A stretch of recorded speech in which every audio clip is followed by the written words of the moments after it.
Before I even tell you how to play DS games on your computer, you can use the mouse like a stylist. If you were wondering, that's a thing. So, DS Mume, I don't even know if I said that right, but this is a really good DS emulator for PC. And the first thing you would do is make a folder, call it DS games. Every DS game you download, you put it in that folder. Then you want to go to File, Open ROM, go to that folder and pick the game, and it's gonna run it. The recent ROMs is all the most recent games you just played. If you pause it, it's gonna pause the game. I'm gonna assume shut up is like closing it, like when you would close it when your mom comes in your room and you don't want her to know you're playing DS at night because it was a school day. So you can emulate your childhood too. Save state, you just save the game at any point you want, no matter where you are in the game. Load the state is you just load that save. If you delete a save file, you'll never see it again unless you're the FBI and you have the device that can get deleted files, and it's gone forever if you delete that. You can import backup memory, you can save screenshots, you can do all these other things that emulators usually allow you to do. View, this is the important part because LCD's layout is how the DS is displayed. So vertical is the normal DS, where one screen is on top of the other one. Horizontal, they're side by side. And one is literally just one, which I don't know why you would use this for a DS emulator, but you can. And then you can choose if you want the top screen to be first or the second screen to be first. So vertically, the top first would be the screen that's normally on the top. And then bottom first would be the screen that's normally on the bottom on the top first. Sideways, it would go left to right. And what else is here? Rotation, you can choose how it's rotated on your screen. 90 degrees, 180, 270. And if you have a monitor that can turn, that's perfect, because you can rotate the whole game 90 degrees and then turn your entire monitor vertically and play it like some giant DS, which is crazy. You can change your window size. You can go up to 5 times bigger than it normally looks if you really want to. The aspect ratio is good.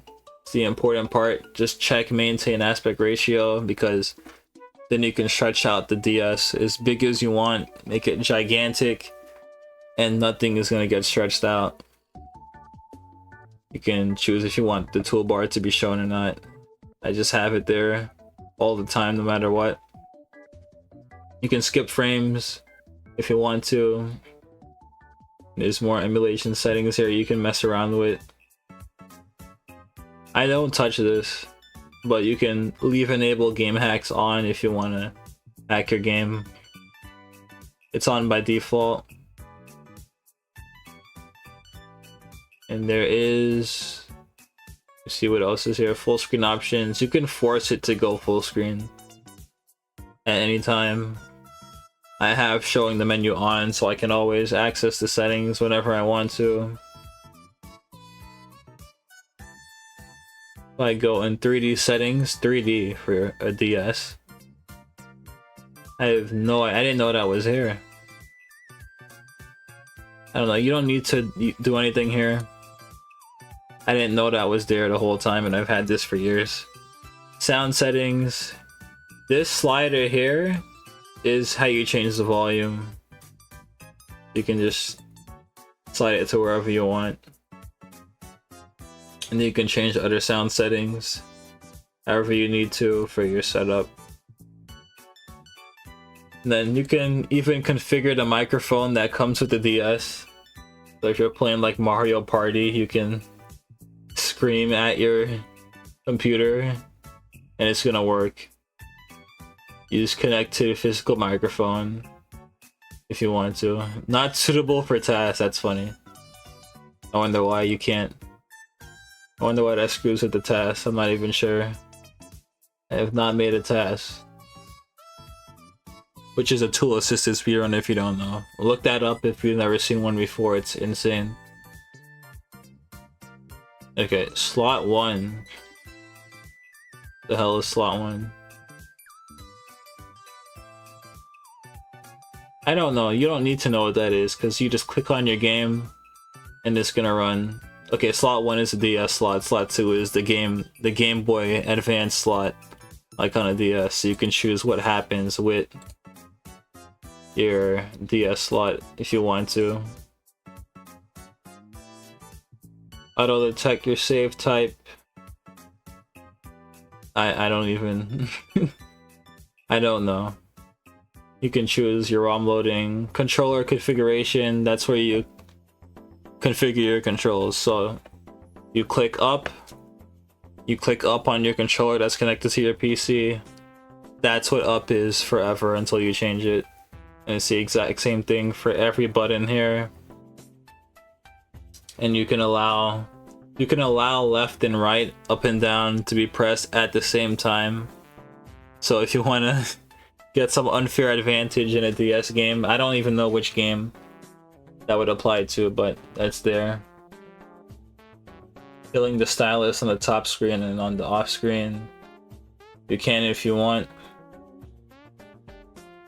There's some games where if you press left and right at the same time, you slide very fast to the side. That's interesting. You can configure hotkeys, so you can press a button on your keyboard and then it does whatever you want the emulator to do. That's convenient.